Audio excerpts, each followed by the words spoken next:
최고의 페이지. 와. 반갑습니다. 반갑습니다. 네, 저는 봄코칭 연구소 이동훈입니다. 네, 박종화입니다.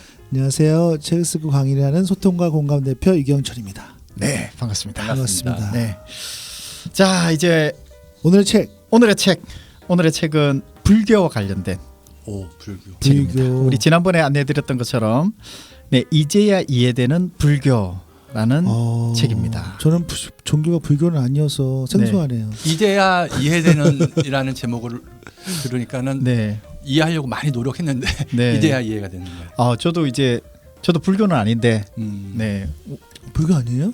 크리스찬입니다. 근데 이게 불교 아닌데 관심이 많으세요? 제가 이게 관심이 많아요. 네. 일단 한번 들어보죠. 네, 어떤 거죠? 이 책은 제가 이제 불교와 관련된 책을 불교와 관련돼서 공부한 지가 한 10몇 년이 된 것 같아요. 공부? 2012년. 공부는 어떤 의미죠? 공부라는 게 뭐냐면 이제 붓다에 대한 어떤 이론, 그거에 대한 어떤 공부했던 것, 그것이 아마 지금부터 한 13년 정도 된 것 같아요.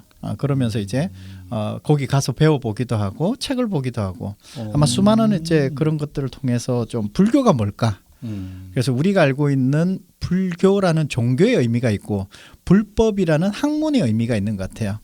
불교랑 불법 이렇게 네. 나누는군요. 그래서 이제 저는 이제 학문적인 의미로서 붓다가 알려줬던 그 내용이 뭘까라는 것이 이제 저에게는 굉장히 와닿았고 그걸 가지고 좀 더 공부해보고 싶은 마음에서 사실은 여러 간의 책을 봤는데 최근에 나온 이 책이 그래도 불교에 대해서 가장 좀 쉽게 접근하는 것 같아서 그래서 제가 지금 굉장히 흥미있게 봤던 내용들을 좀 전달해주고 싶어서 이렇게 잠깐 안내해드렸습니다.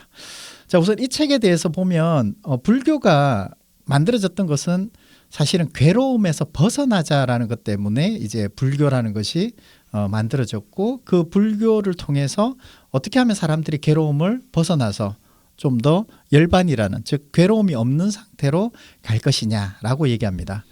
그래서 이제 여기서 이제 불교를 한마디로 하자면 뭐냐면 내가 가지고 있는 괴로움은 집착에서 생긴다. 그래서 집착을 내려놓아라. 그것이 당신이 가질 수 있는 행복이다. 그래서 불교에서 행복은 뭔가 좋은 것 추구하는 것이 아니라 내가 가지고 있는 괴로움이 내려놓은 상태. 그것이 이제 불교에서는 이제 그것이 행복이라고 얘기를 하고 있습니다. 말씀하신 데 끊어서 죄송한데 네. 불교는 부처님 만드셨는데 부처님은 왕자로 태어나서 뭐 괴로움이 없던 분 아니에요? 그런 분이 왜 그런 거를 하셨지? 네. 나는 괴롭지 않지만 너는 괴로우니까 내가 너의 괴로움을 해결해 줄게 이런 건가? 자, 이제 이걸 봐야 되는데 붓다가 시다르타가 이제 그 아버지가 얘는 이제 굉장히 존귀한 존재이기 때문에 그래서 옆에 있는 사람들에게 노인이나 이런 병든 자를 옆에 접근하지 못하겠어요. 왜냐하면 좋은 것만 봐야 되고 좋은 것만 알기 위해서.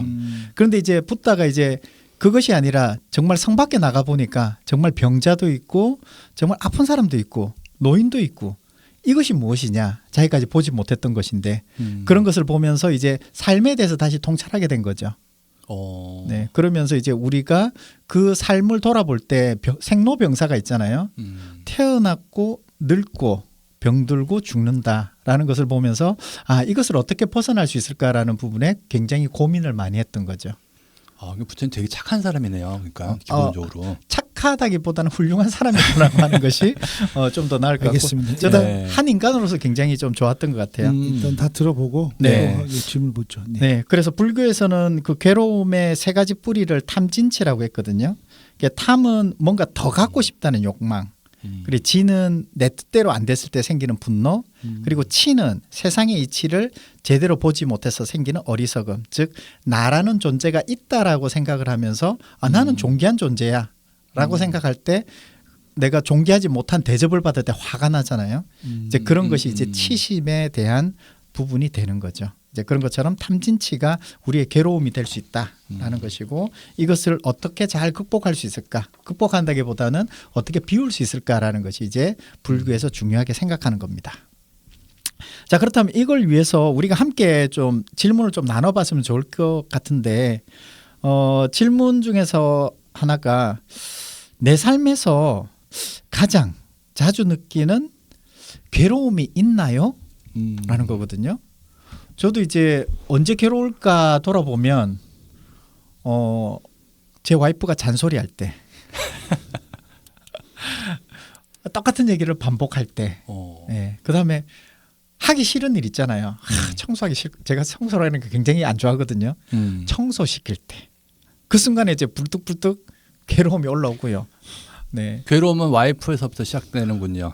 와이프를 제거해. 그리고 또 이제 그럴 때 있잖아요. 우리 강의를 하거나 이랬을 때 평가를 좋지 못하게 됐을 때 나쁜 평가 받으면은 그것 때문에 굉장히 쿨한 척 하거든요. 굉장히 오래 가더라고요. 그게 생각보다. 그럼요. 예. 어떠세요? 괴로울 때 네. 언제 괴로우세요? 괴로울 때. 근데 사실은 특별하게 괴롭다고 느끼지 않고 살기 때문에. 진짜요? 믿을 수 없는데요. 그러니까요. 나도 말하고도 나도 잘 안 믿겨지는데. 병원에 갔을 때는 안 괴로웠어요? 힘들 때 없어요? 그러면? 힘들게 그러니까 그 상황이 지금 많이 우리가 50대 중반이기 때문에 그렇게 느껴지는 것 같기도 한데 나보다는 우리 가족들을 걱정할 때 그럴 때 조금 더 많은 신경 쓰임 그렇게 되면은 불편함, 마음의 불편함 이런 것들이 가족을 볼 때 이렇게 해야 되는데 안 되고 있으니까. 예를 들어서 뭐 가족이 잘 안 되는 아들 딸이 뭐 시험에서 빵점 맞았어. 빵점 맞은 적은 없습니다, 솔직히. 아무튼 잘 원하는 게 잘 안 됐어. 또는 엄마 아빠 좀 아프셔. 뭐 이럴 때 뭐 이런 거죠. 그렇죠. 그런 거 괴롭죠. 굉장히 1차원적인데요. 좀 고차원적인 건 또 없어요? 그 사람이 단순해서 고차원적인 거는 저는 네. 저는 이제 불교에서 아까 얘기했잖아요. 집착이 문제라고 했잖아요. 저는 약간 그게 있는 것 같아요. 그러니까 사실 어떻게 사회 보는 관점에 따라서 전혀 괴로울 일이 아닌데 저는 제가 생각하고 있는 어떠한 뭐 목표일 수도 있고 아니면 어떠한 기회일 수도 있고 어떤 기준일 수 있는데 거기가 그러니까 뭔가 잘 안 됐을 때 괴로워요. 뭐 우리 아까 얘기했던 가족을 얘기하자면 뭐 아이에 대해서 생각하고 있는 기준이 있는데 그게 안 되니까 안 되는 걸 알고 그건 당연한 건데도 괴로워요. 그리고 뭐 어떤 사람 관계도 그렇고 내가 저 사람하고는 이렇게 좋은 관계를 맺어야 된다고 생각했는데 뭐가 어그러지면 그냥 그런 상황이겠죠. 근데 그게 안 돼서 괴로워요. 그게 약간 성공에 대한 얘기했을 때도 제가 어떻게 보면 그게 성공인데 행복하고도 비슷한 건데 다른 사람이 봤을 때는 그게 왜 괴로워? 아니면 그게 뭐 이렇게 중요해?라고 생각할 수 있을 것 같아요. 근데 저는 좀 그게 괴로운 것 같아요. 이 단어가 주는 뉘앙스가 좀 있는데 괴로움이라고 하면 좀 세게 느껴지고 네.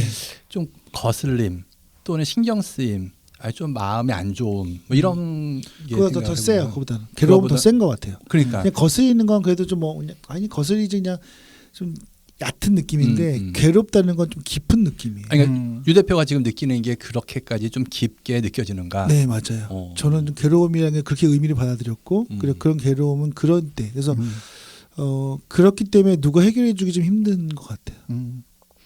그래서 우리 아는 얘기 중에 이런 게 있잖아요. 기대가 크면 실망도 크다라는 얘기 있잖아요. 그 얘기 들어보셨잖아요. 그렇죠. 우리 늘 잘 알잖아요. 근데 나는 그렇기 때문에 기대조차 하지 않는다를 더 싫어해. 사람들은 행복을 얘기할 때 뭐 가진 것분에 뭐라고 얘기하지? 행복은 A분의 B 했을 때 네. 내가 원하는 것분에 가진 것 뭐 이러는 거죠. 그렇죠. 그래서 가진 것을 늘리는 좋은데 원하는 것을 줄이면 분모가 작아지니까 행복이라는 거 자체가 커진다. 이렇게 얘기하는데 원하는 거를 줄이는데 더 많이 얻을 수 있나? 이렇게 질문해 보면은 안 그런 것 같아요. 원하는 거 줄일 수가 있어요, 근데? 그러니까 원하는 것을 줄여서 행복을 키운다. 그러니까 행복은 원하는 것분에 가진 거기 때문에 분모를 줄여서 값을 키운다. 이거는 저는 별로 좋은 접근이 아니라고 생각이 들어요.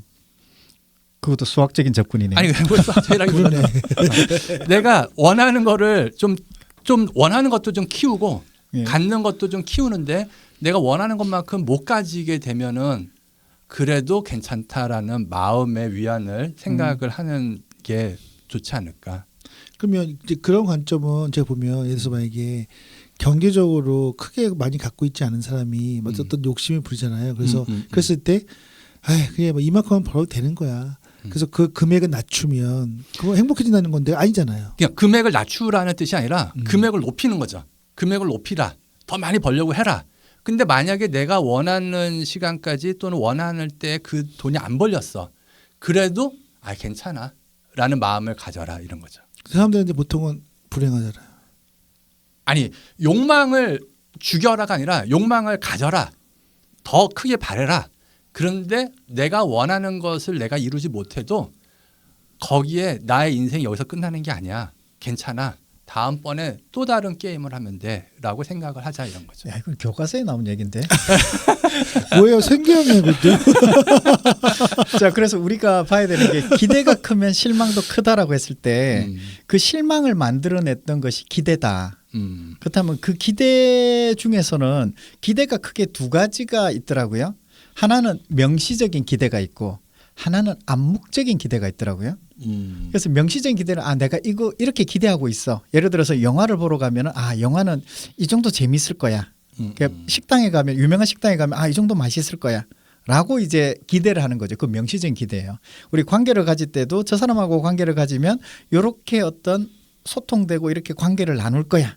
라는 게 명시적인 기대인데 자, 암묵적인 기대가 뭐냐면 내가 벌써 기준선이 있어요. 이 정도는 돼야 돼. 라는 기준선을 가지고 예를 들어 짜장면 먹으러 갔어요. 그러면 짜장면 먹으러 가면 나는 벌써 기준선이 있어요. 그 기준선을 가지고 짜장면 맛있네? 맛없네. 왜냐하면 내가 벌써 기준선을 가지고 그것을 대한다는 거죠. 그래서 우리도 보면은 택시를 탔는데 저도 언제 화가 딱 날 때가 언제냐면 나는 저 정도 거리면은 한 7,000원 나올 줄 알았거든요. 근데 10,000원이 넘어가더라고요. 그래서 갑자기 왜 이래 넘어갔지? 딱 떠오르는 순간 어떤 생각이 드냐면 내가 7,000원 나올 거라는 기대를 가지니까 10,000원이 넘어가는 순간 내가 화가 났구나.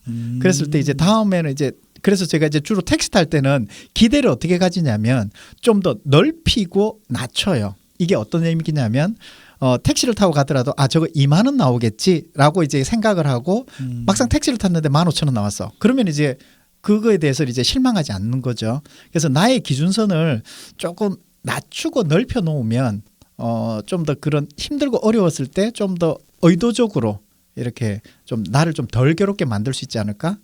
저는 이제 그 생각을 합니다. 좋습니다. 네. 자, 두 번째.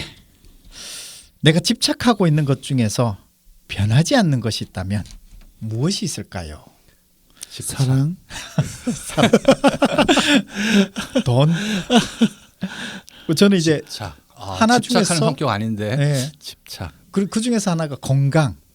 건강해야 된다라는 것 때문에 저도 이제 끊임없이 지금 이제 뭐 달리기 하고 있고 이렇게 건강을 위해서 이제 노력을 하고 있는데 그런 거 보면서 이게 건강한 집착일까? 이 집착도 건강한 게 있고 좀 더 이제 안 좋은 집착도 있을 것 같아요. 건강에 대한 집착이 건강한 건지 안 건강한 건지가 지금 건강에 집착을 한다고요? 건강에 대해서 좀 더 내가 좀 더 활발하게 에너지가 있어야 된다라는 것에 그걸 집착이라고 표현을 해야 될까 싶기도 한데 신경을 많이 쓰는 거예요. 그러니까. 그렇죠. 거기에 신경을 쓰는 거죠. 그래서 이제 하루에 일정 시간에는 반드시 운동하는 시간을 블록을 만들어 놔요. 그래서 그 시간에는 반드시 운동 가야 되는 것처럼 이제 그런 부분에서 저는 좀 건강한 집착도 있을 것이고 그리고 또 어떻게 보면 이제 우리가 강의를 하거나 코칭을 하다 보면 저 사람하고는 요 정도 어떤 성과가 나와야 되고 이런 부분에서 보이지 않는 어떤 기대도 있고요. 그리고 이제 가정에 딱 갔을 때는 이 정도 분위기가 되어야 돼. 우리 집에는 이런 분위기가 돼야 되고 이런 것이 돼야 돼라는 부분에서는 저도 이제 변하지 않는 그걸 집착이 좀 안 좋은 의미도 있을 텐데 그냥 그 단어에 그냥 모두 포함시켜 본다면 그냥 그것도 하나의 또 저에게는 또 집착이 아닐까. 집착이라는 단어 자체가 주는 뉘앙스가 약간 부정적이다. 그렇죠? 예. 그러면 집착하는 게 운동이잖아요. 집착을 할 필요도 있는 거죠. 운동처럼. 근데 그게 너무 과하면은 또 안 좋은 부분도 있잖아요. 나는 뭐에 집착할까 갑자기 떠오르지가 많은 게 있지만 떠오르지 않는데. 음식. 블로그도 하시잖아요. 먹는 거, 여행하는 거, 뭐 이런 거 아니에요? 굳이 이렇게 따진다면 약간 그런 건 있는 것 같아요. 예. 자유에 집착했나 보다. 자유. 맞아요. 그 집착이야. 자유롭긴 한데. 자유도 집착이 되는군요. 네. 우리 유 대표 지금 유영철 대표. 나는 그쵸. 지금 뭐 생활적인 예를 들자면 뭐 여행이나 음식이나 이런 거에 집착하는 것 같아요. 근데 그게 왜 그러면 왜 거기에 집착을 하느냐? 또 이 욕구를 좀 파악할 필요가 있잖아요. 네. 그냥 그게 보상 심리가 있는 것 같아요. 그러니까 제가 이제 사람이 보상 욕구가 있는데, 예를 들어서 제가 일을 굉장히 열심히 했다. 그리고 막 굉장히 시간을 많이 투입해서 성과를 냈다. 그러면 뭔가 보상하고 싶은데 어떤 사람은 쇼핑을 하는 사람도 있고, 나한테 선물을 줘야 되는 거죠. 어떤 사람은 그 운동일 수도 있고 다양한데 저는 일단은 본능적인 거는 이제 음식이고 맛있는 음식을 먹던가 이렇게 하면서 뭔가 충족이 되고, 물론 그렇다고 해서 그게 계속 가는 건 아니에요. 먹고 나면 끝이죠. 허탈하긴 해. 근데 어쨌든 그 순간은 좀 충족이 되는 거고, 그다음에 좀 장기적으로 보면은 뭐 해외여행 같은 거 예약을 해서 이때 가야지 생각을 했고, 내가 충분히 열심히 했으니까 충분히 갔다 와서 내가 그 새로운 세상을 보고 느끼고 뭐 이런 거를 할 수 있는 자격이 있어. 이런 거에 대한 심리가 있어요. 그래서 그거는 집착인 것 같아요. 근데 그 집착을 그게 나쁘지는 않기 때문에 제가 버리고 이런 건 아닌데 좀 줄일 필요는 있잖아요. 그러니까 조절할 필요는 있는데 막 그 조절이 쉽지는 않은 것 같아요. 보상해야 된다는 집착인 거예요. 네네. 아, 보상 심리. 보상 심리. 그게 집착인 것 같아요. 우리도 다 보상 심리는 있잖아요. 있어요? 보상 심리 있어요, 박사님? 나는 특별하게 느껴지지는 않아요 지금. 그러니까 뭔가 힘든 일을 막 끝냈어. 그래가지고 이제 나한테 선물을 준다라는 거는 별로 없어요. 그런 거 없어요? 그래요? 그냥 똑같아요? 저녁마다 술. 그거는 심심해서 먹는 거. 있어요? 저도 이제 그렇게 힘들게 뭔가 하고 나면 네. 점심은 좀 거하게 먹어야지. 점심. 네, 그러니까 저녁이 밥을 아니라? 먹을 때 좀 더 좋은 걸 먹어야지라든지 아니면 뭔가 할 때 좀 더 좋은 걸 해야지라는 건 있어요. 그래서 저에게 이제 선물 준다고 해야 되나? 이런 게 있거든요. 그게 이제 교환의 법칙이라는 얘기가 있어요. 교환의 법칙이 뭐냐면 우리가 밥을 먹는 이유는 밥을 통해서 배고픔이라는 걸 교환하기 위해서 밥을 먹는 거다.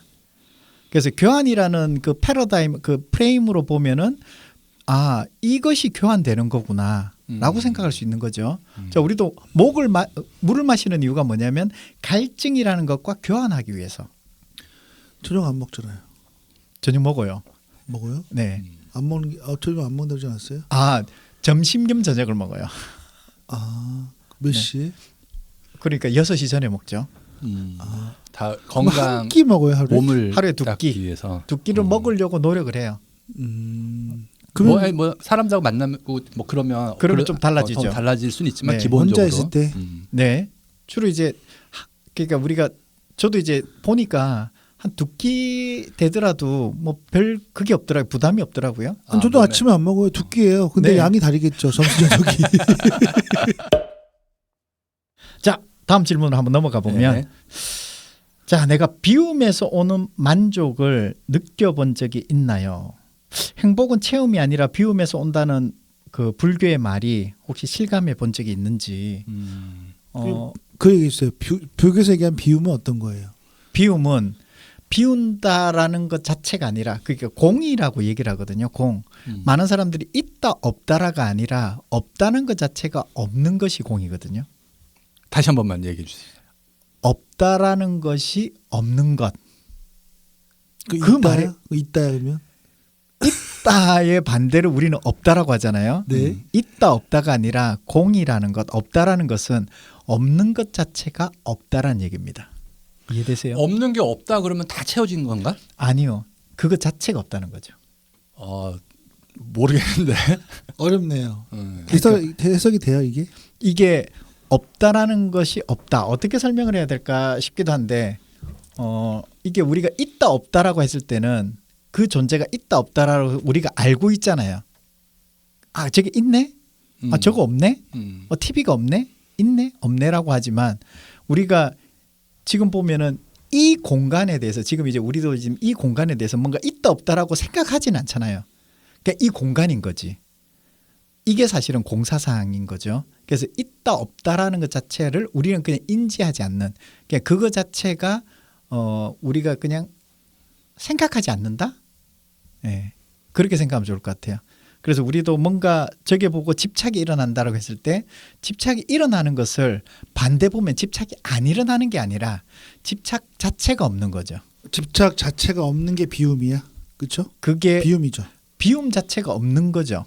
그러니까 비운다라는 것 자체를 아예 그거 자체가 없는 것이 사실은 공이라는 것이라고 생각을 합니다. 제 생각에는 아마 그 많은 그 불교와 관련해서 이제 그 공부하셨던 분들의 공에 대한 생각들이 다 있으실 것 같아요. 아 뭔가를 비운다고 생각하면은 있으니까 비우는 거니까 네. 그 자체가 없어. 네. 그게 비움이야. 이런 건가요? 그렇죠. 우리가 뭔가 괴롭다 하지만 사실 괴로울 일이 없다라는 것을 아는 것이 저는 비움이 잘 안 되는 것 같아요. 네. 그러면 저는 안 돼요. 네. 왜냐하면 괴로움이 많으니까 그럼 그 비움이 내가 잘 된다면 괴로움이 없어야 되잖아요. 그 자체가 비워져야 되는데 안 비워지는 것 같아요. 이거 연습할 수 있어요? 그걸 어떻게 연습할 거냐? 그 연습하는 거죠.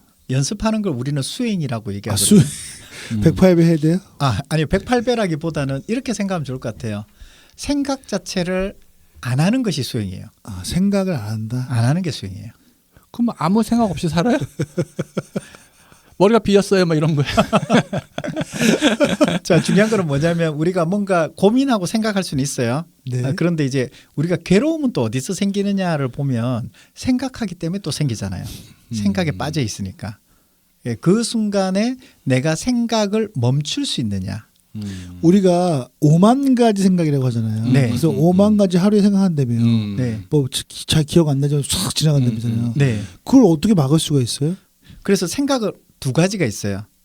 떠오르는 생각이 있고 그것에 대해서 내가 뭔가 생각하고 사유하고 했던 생각이 있어요. 떠오르는 생각은 어떻게 할 수는 없어요. 이게 우리를 괴롭히는 게 아니거든요. 그래서 부처님의 얘기가 그거잖아요. 첫 번째 화살을 맞을 정도 두 번째 화살을 맞지 마라. 이게 뭐냐면 떠오르는 생각은 어떻게 할 수는 없어요. 근데 그거 가지고 괴로워하고 그거 가지고 아 내가 지금 저렇게 했어야 되는데 못했네. 아 이번에 여행 갔어야 되는데 못했네. 아 이번에 저렇게 특가가 났을 때 결제했어야 되는데 못했네. 그래서 생각은 떠오를 수 있는데 그것 가지고 한 번 더 내가 고민하고 다시 한 번 더 화살을 맞게 된다면 그것이 이제 나의 괴로움의 시작이라는 거고요.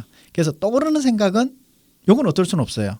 그렇지만 그것이 그 다음 생각으로 가지 않도록 하는 것이 그러면 중요하다. 떠오르는 생각이 떠올랐는데 그게 괴로운 거예요. 근데 그냥 거기서 할 수 없지 하고 딱 멈추는 거라는 거죠. 아니요. 생각할 때는 괴롭진 않아요. 처음 떠오르는 생각은 괴롭지 않아요.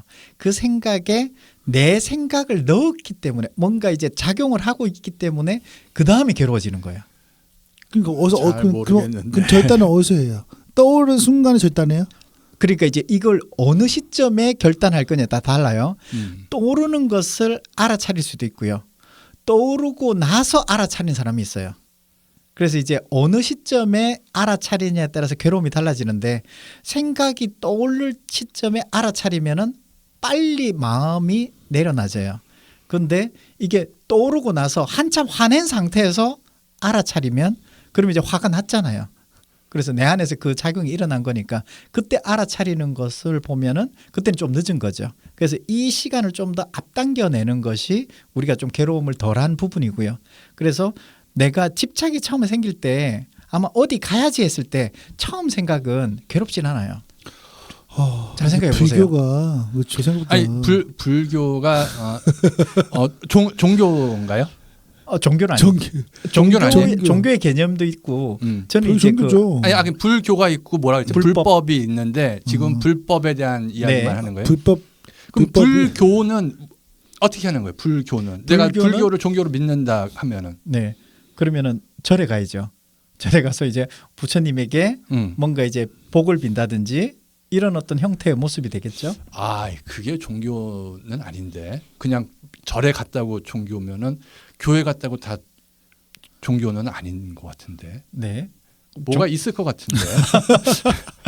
자, 그래서 여기서 중요한 것은 이제 부처의 가르침에 대한 내용들을 아마 수많은 얘기들이 있을 거예요. 네, 그 중에서 제가 일부분에 대해서 그냥 제가 이해한 정도로만 잠깐 안내드리는 것이고요. 아마 거기에 대해서 이제 더 많은 생각들이 아마 있지 않을까라는 생각이 듭니다. 네. 자, 다음 질문 한번 가보도록 하겠습니다. 삶에서 인연이라는 개념을 실감했던 순간이 있었나요? 자, 인연 어떤 인연? 네, 우리 인연 하면은 오랜만에 친구를 만날 수도 있고 사랑? 뭐 이런 인연도 있을 것이고요. 인연, 아사코. 아니면은 이 인연에서 보면 여기서 인연은 그거예요. 이는 씨앗이고 그러니까 편의상 이는 씨앗이고 연은 이제 그런 어떤 씨앗이 자랄 수 있는 환경이라고 얘기돼요. 그러면 씨앗이 환경이라는 것에 있었을 때, 즉 뭐 흙이라는 환경 속에 있었을 때 싹이 나잖아요. 그런데 그 씨앗이 만약에 흙이라는 환경이 없으면 인이 연을 만나지 않으면 싹이 안 나죠. 마찬가지듯이 흙은 있는데 씨앗이 없어. 그럼 싹이 안 납니다. 그래서 반드시 씨앗은 뭔가 그걸 자랄 수 있는 환경이 있을 때 싹이 나는 거 이게 있는데 이제 우리 같은 경우는 이제 그런 강의나 이렇게 기업에서 이제 성과와 관련해서 얘기를 하다 보면 그런 얘기를 하세요. 어떤 분이 어떤 모기업의 팀장님이신데 뭐라고 얘기하시냐면 자기 밑에 팀원이 있는데 이 친구는 막 나대고 이런 거 있잖아요. 나대고 막 이렇게 사람들에게 막 떠벌리고 이런 거 막 좋아하는 친구예요. 근데 성과가 그렇게 좋지는 않아. 그래서 그 친구한테 아무튼 야, 너 이거 좀 열심히 하고 이렇게 좀 해 했지만 그게 이제 막상 이제 좀 안 맞는 거죠. 서로 간에. 그게 안 맞아가지고 어쩔 수 없이 이 친구는 뭐 다른 팀에 가게 되고 그래서 그 회사에서 그냥 퇴사하게 됐어요. 퇴사하게 됐는데 몇 년 시간이 흘렀어요. 흘러가지고 이제 어떤 소식을 들었어요. 그러니까 우연찮게 이제 그런 걸 알게 됐는데 어떤 소식을 들었냐면 자기 밑에 있는 그 성과 안 좋은 친구 있잖아요. 다른 회사 가서 임원이 됐대요. 그 회사에서는 그 성과가 나서 이제 임원이 된 거죠. 이게 무엇을 생각해 볼까라고 한다면 그 사람이 가지고 있는 씨앗이 그러니까 그 팀원이 가지고 있던 씨앗이 이 회사에서는 싹을 내기 어려웠었는데 다른 곳에 가니까 오히려 더 부쩍부쩍 더 잘 자랄 수 있는 씨앗이 된 거죠. 그럴 수 있죠. 네, 그런 걸 보면서 아, 이것이 우리가 사람을 누구를 만났냐에 따라서 달라지는 것처럼 우리가 이제 어떤 조직에 있느냐에 따라서도 성과가 달라질 수 있겠구나. 그럼 여기서 질문. 네. 정말 내 삶을 바꿔준 인연이 있어요? 내 삶을 바꿔준 인연은 있어요. 아니 그러니까 인연이 지금 가족 말고. 아니 지금 만난 사람이 그랬다라는 것을 알기는 어려우니까 과거를 한번 그렇죠. 되돌아 봤을 때 네. 그렇게 되는 거예요. 어떻게 보면 저 같은 경우는 이제 코칭이라는 그 길을 올 수 있었던 이유도 뭐냐면 저에게 그런 씨앗을 품어준 거죠. 그러니까 그 씨앗이 뭐냐면 아, 내가 이 일을 하고 싶구나. 코치라는 일을 하고 싶구나. 그래서 그 씨앗이 있는데 그 코치라는 일을 하려고 하니까 그 조직에서는 안 맞았던 거죠. 그래서 이제 어쩔 수 없이 나오게 되었고 그래서 내가 코치라는 길을 가기 위한 그 환경으로 제가 옮아간 거고요. 그러면서 그 속에서 싹이 나면서 이제 오늘날까지 20년 넘게 이렇게 자랄 수 있었던 것이 어떻게 보면 그 인연 때문이었죠.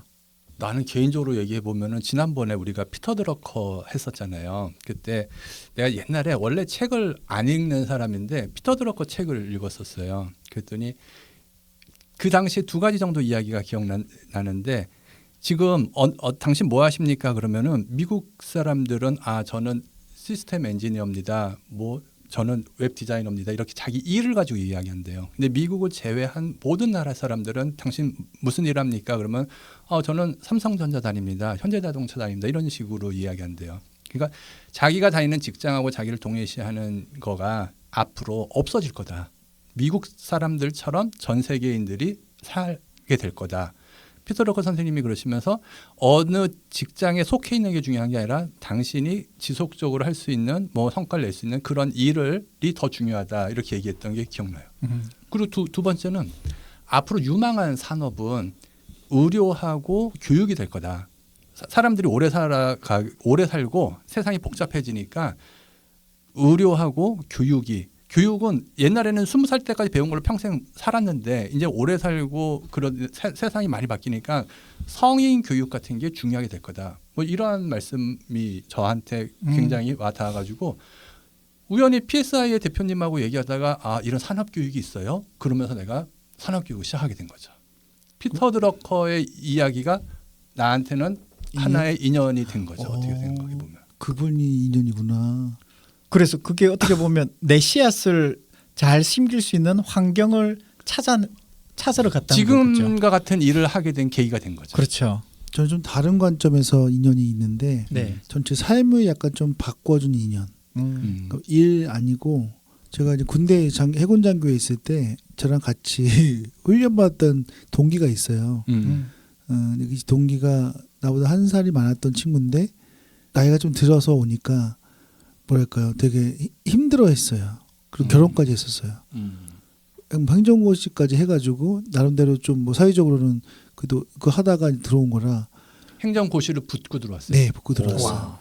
그 결혼까지 하고 아이도 어린애가 있고 그러니까 이제 그 친구가 저랑 바로 앞뒤 번호여가지고 좀 서로 의지를 했어요. 저한테도 의지 많이 했고 저도 힘드니까 도와주긴 했지만 저도 같이 의지하고 되게 좋은 친구였는데 친구처럼 지냈죠. 그리고 이제 3개월이 끝나고 각자 이제 부대로 가가지고 생활을 했는데 제가 왜 인연이라고 하냐면 이제 저는 그 친구보다 좀 더 오래 근무를 했는데 제가 이제 배를 타고 막 이렇게 현장에 있을 때 그 친구가 서울에서 근무했었거든요.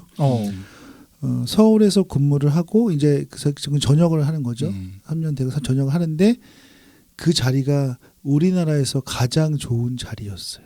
어떻게 보면 제 생각에는 그러니까 그 해군에서는 그러니까 좋은 보직이라고 할 수 있어요. 근데 뭐 그래서 그 친구가 저를 뭐 백으로 끌었다기보다는 그 자리가 뭐 여러 가지 제가 하고 있는 그러니까 아는 뭐에서 뭐 무슨 교지를 만든다든가 책 글을 쓴다든가 이런 것도 많이 있었는데 그러니까 제가 역할이 했던 거기도 하고 근데 저를 어쨌든 간에 친구니까 추천을 여러 명 했는데 저도 해줬던 거죠. 거기에. 그러니까 만약에 제가 그 친구랑 관계가 없었으면 거기에 할 수 없었겠죠. 그렇겠죠. 그 자리에.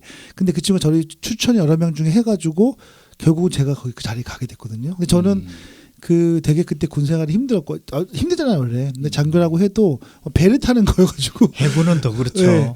그래서 되게 힘든 상태였는데 그 친구가 나가면서 저를 추천해주고 그리고 그 자리에 가게 되면서 제 삶이 좀 바뀌었던 것 같아요. 저한테는 좋은 인연. 그러니까 갑자기 생각났어요. 왜냐하면 네.